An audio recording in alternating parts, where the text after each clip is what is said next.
അന്ന് പണമെന്നുള്ള കാലമല്ലല്ലോ, ചീത്തയാകാതിരിക്കാൻ വേണ്ടി അതിൻ്റെ മുകളിൽ പുല്ല് മേഞ്ഞിരുന്നു. അപ്പോൾ പോകുന്നവർ നോക്കുമ്പോൾ ഒരു പുല്ല് മേഞ്ഞ അമ്പലമായിട്ടാണ് അത് കണ്ടിരുന്നത്. അപ്പോൾ ഈ ചെമ്പിന് മുകളിൽ പുല്ല് മേഞ്ഞിരുന്ന കഥയും ഉണ്ട്.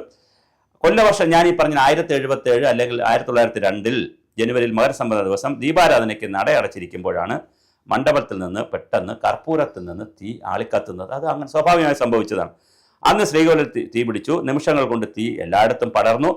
ഉടൻ തന്നെ അവിടെ ഉള്ള എമ്പ്രാന്തിരി ഈ വിവരം അറിഞ്ഞു. തിരുമേനി തിരുവാഭരണങ്ങളെല്ലാം പെട്ടിയിലാക്കി താഴേക്ക് കൊടുത്തു.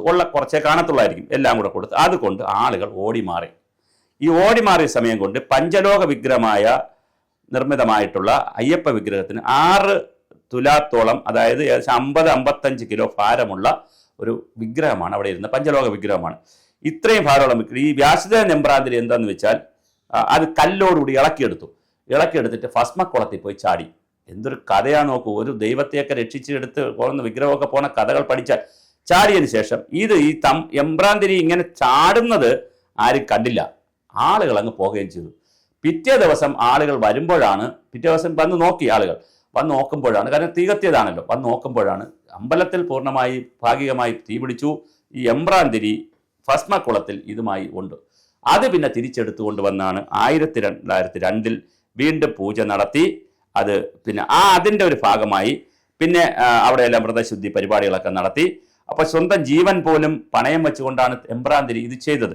അതുകൊണ്ട് തന്നെ 40 വർഷത്തോളം എമ്പ്രാന്തിരിക്ക് അവിടെ ശബരിമലയിൽ മേൽശാന്തി ആയിരിക്കാൻ കഴിഞ്ഞു. വാസുദേവൻ എമ്പ്രാന്തിരി അയ്യപ്പ പൂജാരിയായിട്ട് 40 വർഷം ഉണ്ടായിരുന്നു. 1968 ചിങ്ങമാസം മുതൽ 1108 തുലാമാസം വരെ 40 വർഷത്തോളം ശബരിമലയിൽ എമ്പ്രാന്തിരി ഈ വാസുദേവൻ നമ്പൂതിരി ഉണ്ടായിരുന്നു.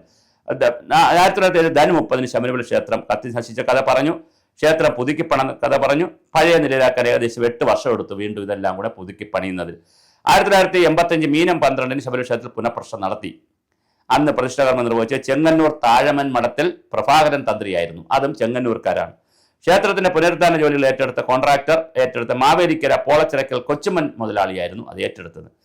കൊല്ലം പുതംകുളങ്ങര കൊട്ടാരത്തിൽ വെച്ചാണ് ശബരിമല ക്ഷേത്രം പുനർനിർമ്മിക്കാൻ ആവശ്യമായ മരപ്പണി ഉൾപ്പെടെയുള്ള പ്രവർത്തികൾ ചെയ്തത്. ചെങ്ങന്നൂർ കൊണ്ടുവന്ന് പമ്പയാറിലെ ആറന്മുള റാന്നി വഴി ശബരിമല എത്തിക്കാമെന്നാണ് ആദ്യം കരുതിയെങ്കിൽ ഒടുവിൽ ആ വഴി ഒഴിവാക്കി വണ്ടിപ്പെരിയാറിലെ മൗണ്ട് എസ്റ്റേറ്റിൽ നിന്ന് പടിഞ്ഞാറേ പാറ വഴി ശബരിമലയെ കൊണ്ടുപോയ ഇക്കാര്യങ്ങൾ മലയാള മനോരമ അന്ന് റിപ്പോർട്ട് ചെയ്തിട്ടുമുണ്ട്.